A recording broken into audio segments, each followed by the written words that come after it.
Bonjour tout le monde, ici Scooby-Doo 924 et je vais vous lire La fille à la moto de Amy Noveski et Julie Morstar. La fille à la moto.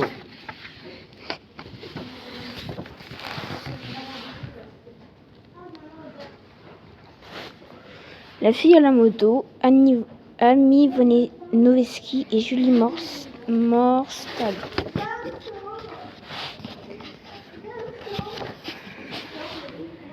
Paris 1973. Elle veut écrire et voyager. Elle rêve d'explorer le monde, de partir ailleurs.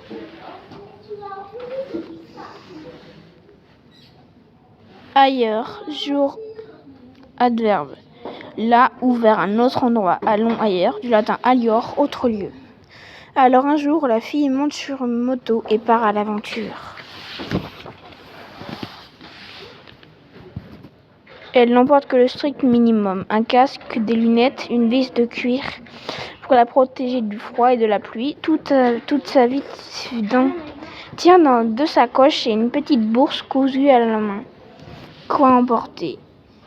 Un bon style, un couteau aiguisé, un carnet de notes, un rouge à lèvres, un maillot de bain, une jolie robe blanche, une paire de sandales et une brosse à dents. Quelques outils. Un ensemble de clés, d'autres pièces, d'autres pinces, un levier, des monte-pneus, des pinces, des tournevis, des clés ordinaires, des clés Allen, une bâche, de l'huile à moteur, une casserole, une fourchette, une cuillère, du ruban adhésif, des pansements, des sangles élastiques, des ciseaux, un antibiotique, un sac de couchage, une trousse de premier soin, un sac de couchage, un sac de couchage, de l'aspirine, des gouttes pour les yeux, des allumettes, une tasse à café, un bidon d'essence. Des pansements pour les chutes car il y en aura. Une petite voix lui dit « Faire le tour du monde toute seule, c'est dangereux. Et aussi, ton chat te manquera, et tes vêtements, et Mozart. » Une autre voix lui dit « Calme-toi, écoute la route. » Alors elle le fait, elle écoute la route. Et la route lui dit « Vas-y, pars. » Elle traverse de l'Étoile et les Champs-Élysées. Elle fait une boucle autour de l'Arc de Triomphe. Elle envoie un signe d'adieu à la Tour Eiffel. Puis elle se lance à la découverte du monde. Canada. La fille et sa moto prennent l'avion de Paris jusqu'à Montréal. Parfois, la seule manière de traverser un océan, c'est par les airs. Elle envoie un message à ses proches. Je suis vivante.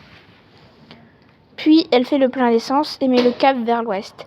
La route, vaste, brille comme du cuir. Elle roule pendant des jours, traversant des villes comme Maniwaki, Michipicoten, Saskatoon.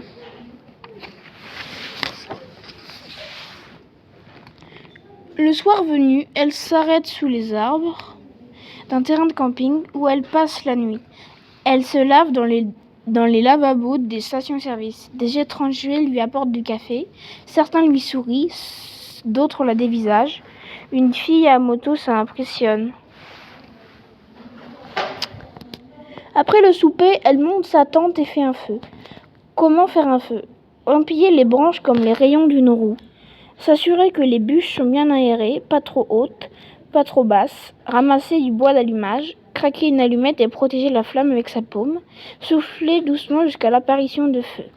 Les matins sentent la terre humide, l'herbe et les fleurs sauvages. L'air est rempli de mystères, de mousse et de fraises.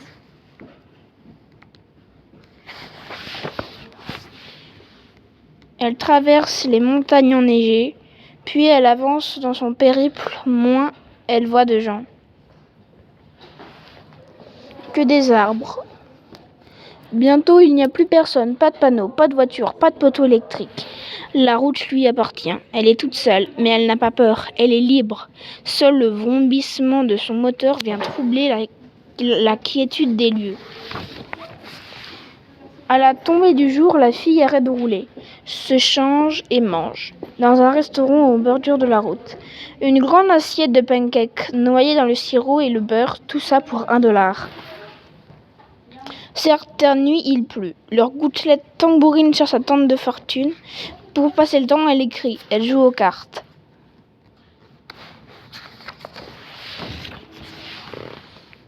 D'autres fois, le ciel est dégagé. Tout autour d'elle, les étoiles scintillent et tournoient, des planètes se forment, des galaxies virevoltent. Une nuit, au Yukon, elle flotte dans un bassin d'eau chaude qui lue comme un miroir. Elle sent la terre tourner. Au-dessus, des aurores boréales, volutes colorées, font le pont entre la fille sur terre et le firmament. Elle ferme les yeux, elle vole.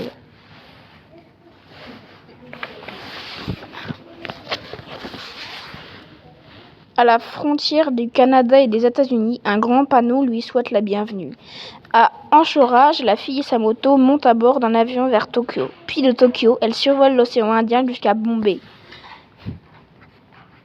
Inde. Bombay est une ville ardente. Les routes sont remplies de camions et d'autobus, de pousse-pousse et de voitures d'ambassadeurs, de vaches, de festivals, de... Qu'est-ce que c'est ? Un éléphant ? À la sortie de la ville, la route se dégage. Le soleil réchauffe la peau de la fille. La moto ronronne.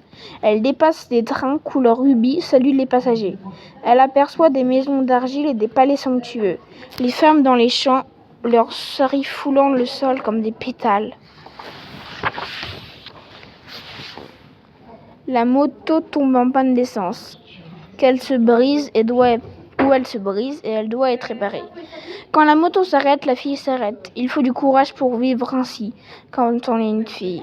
Elle trouve un garage, salue les mécaniciens, parfois on répare sa moto gratuitement. Elle les remercie en formant un cœur avec ses doigts ou en leur serrant la main. Des filles vêtues de robes superbes couvrent ses mains de dessins aux aînés. Elle leur montre comment former des oiseaux avec leurs doigts décorés. Les filles l'inondent de questions. Qui es-tu ? D'où viens-tu ? Où vas-tu ? Elles surveillent la moto fièrement.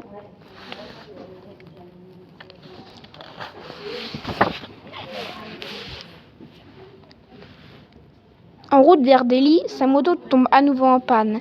Alors elle prend le train, boit du thé et écrit, pendant que le paysage défile. Comment boire du thé en Inde ? Le thé s'appelle du chai. Le chai est crémeux et sucré. On le boit dans un petit gobelet d'argile. On écrase le gobelet au sol quand on a terminé. Afghanistan. Ce soir Kaboul, bientôt Kandahar, ces lieux si lointains dont la fille rêvait autrefois. Et maintenant elle y est. Elle emprunte la passe de Khyber. Certains croient que le chemin est le plus rapide, entre deux points qui est une ligne droite. Mais la fille et sa moto adorent les courbes. Quand sa moto est heureuse, la fille est heureuse.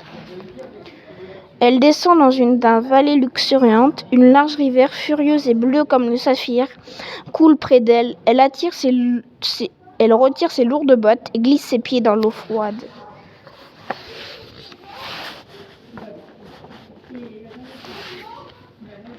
Elle traverse un désert chaud et sec. Des rubans de poussière s'élèvent derrière elle. Le sable irrite ses yeux. Elle traverse un désert chaud et sec. Des rubans de poussière s'élèvent derrière elle. Le sable irrite ses yeux. Le soleil brûle sa peau. L'air est suffocant. Elle tombe beaucoup. Parfois c'est amusant, parfois non. Elle se relève toujours. Elle arrive à Kaboul au crépuscule. Tout est rose. Elle s'offre une boisson fraîche. Il n'y a aucune indication sur la vieille route menant à Bamiyan. Sa moto s'étouffe souvent dans la dernière montée. Parfois, la seule manière de gravir une montagne, c'est de grimper. Ce qui l'attend au sommet vaut le coup. Sculptés à même les vieilles falaises nacrées, deux Bouddhas géants vieux de 16 siècles. À l'intérieur, on trouve des escaliers et des pièces taillées dans le grès, encore gorgées des rayons du soleil. La fille monte au sommet de la tête du Bouddha, d'où elle peut voir l'horizon. Le guide la laisse seule. Je te souhaite tout le bonheur du monde. Les seuls bruits, froissement de tissu insecte, les seuls bruits, son souffle, son cœur qui bat, c'est peut-être le plus beau moment de sa vie. Septembre tire à sa fin. On sent l'automne venir. Elle devra bientôt partir. Elle ne reviendra jamais ici. Au début du siècle suivant, ces Bouddhas auront disparu. À Kandahar, les fleurs sentent le miel. Un garçon lui offre un zinnia fraîchement cueilli. Une petite fille aux grands yeux gris et aux joues rouges la prend par la main et lui montre son école, sa maison, sa famille. Au marché, odeur de viande, cardamome, cannelle, diesel, la fille négocie le prix des bijoux d'argent. Dans un salon de thé, elle retire son casque, révélant ses longs cheveux noisettes. Elle est la seule fille. Elle écrit des lettres, elle partage un gâteau. Assalamu alaikum wa alaikum assalam.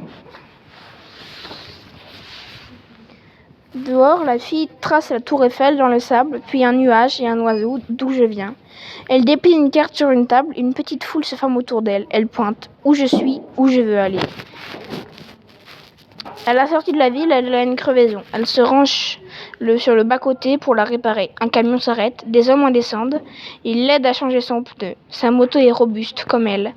Comment changer un pneu? Retirer la roue, vider l'air du pneu. À l'aide de son pied, extirper le pneu de sa jante. Arrimer le nouveau pneu à la jante sans se tromper de direction. Gonfler le pneu.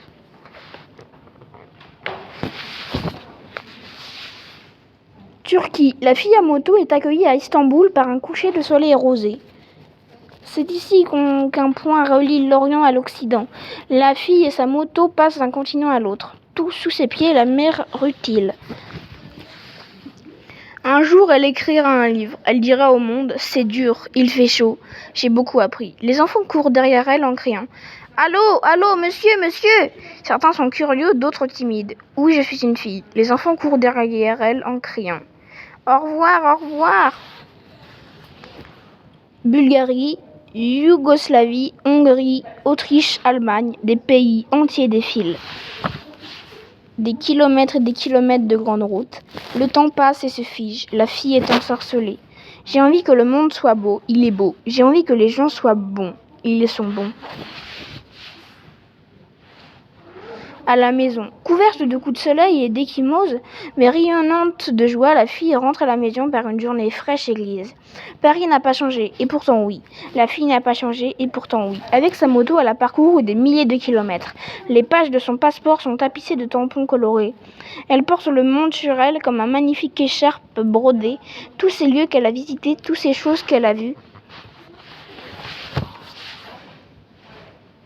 Le monde est beau, le monde est bon. Quand elle ferme les yeux, la fille entend encore la route. Elle a repoussé un peu plus loin les frontières de l'ailleurs.